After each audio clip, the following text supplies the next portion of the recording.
हरियाणा के घोषणा मंत्री, मेरा मतलब मुख्यमंत्री, अभी कुछ देर पहले उन्होंने ये स्वीकार किया कि Haryana public service commission HPSC और एचएसएससी ये दोनों संस्थाएं पूरी तरह से फ्लॉप हो गई हैं, बंद पड़ी हैं और भारतीय जनता पार्टी की सरकार में युवाओं को नौकरी देने में अक्षम है, विफल है, नौकरी नहीं दे पा रही है भारतीय जनता पार्टी की सरकार।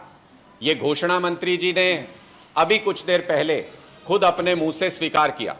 मैं क्यों ऐसा कह रहा हूं? क्योंकि वो नौकरी नहीं दे पाए, तभी उन्होंने ऐसी घोषणाएं करना शुरू कर दिया है जिनका कोई सिर पैर नहीं है। सिर्फ और सिर्फ उनको लगता है कि घोषणाएं करके लोगों को बेवकूफ बनाया जा सकता है। जैसे उनके पार्टी के शीर्ष नेता, देश के प्रधानमंत्री जुमला फेंक देते हैं और चुनाव के बाद कहते हैं अरे ये तो जुमला था।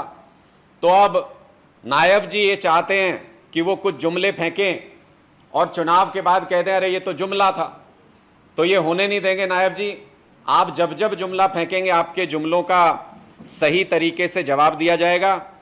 आज ये झूठ फैलाने का प्रयास हुआ कि 1,20,000 कर्मचारियों को भारतीय जनता पार्टी की सरकार पक्का कर देगी, ऐसा एक झूठ बोला गया।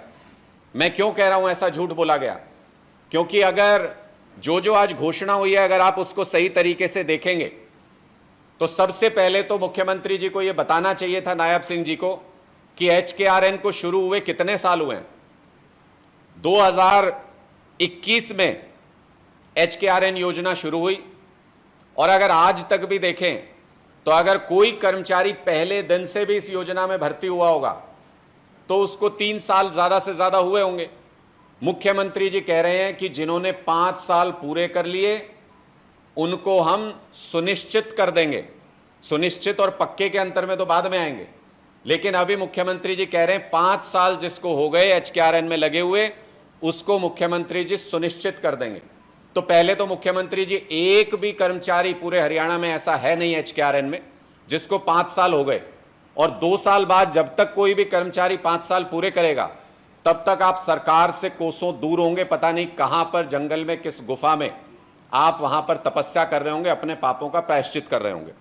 दूसरी बात, जो इसके प्रावधानों में कहा गया, अगर कोई एचकेआरएन में या किसी और कच्ची नौकरी में लगा भी होगा, कितने ऐसे कर्मचारी हैं जिनको 1 साल के बाद दूसरे साल में कंटिन्यू किया जाता है कच्ची नौकरी के अंदर। लगाए इसलिए जाते हैं 1-1 साल के ठेके पर कि हर साल 2 साल में उनको बदल दिया जाए ताकि वो किसी तरह का क्लेम लेके कोर्ट में ना जा सके, किसी तरह की पक्की नौकरी का दावा ना कर सके। इसलिए ये जो संख्या बताने का प्रयास हुआ 1,20,000, ये पूरी तरह से फर्जी है, झूठ है और हरियाणा के कर्मचारियों को, हरियाणा के लोगों को गुमराह करने का एक प्रयास है जो पूरी तरह से विफल साबित होगा। हरियाणा के लोग इनकी सारी चालों को अच्छे तरीके से समझते हैं। For exclusive and insightful videos, subscribe to our new channel ABP Live Premium.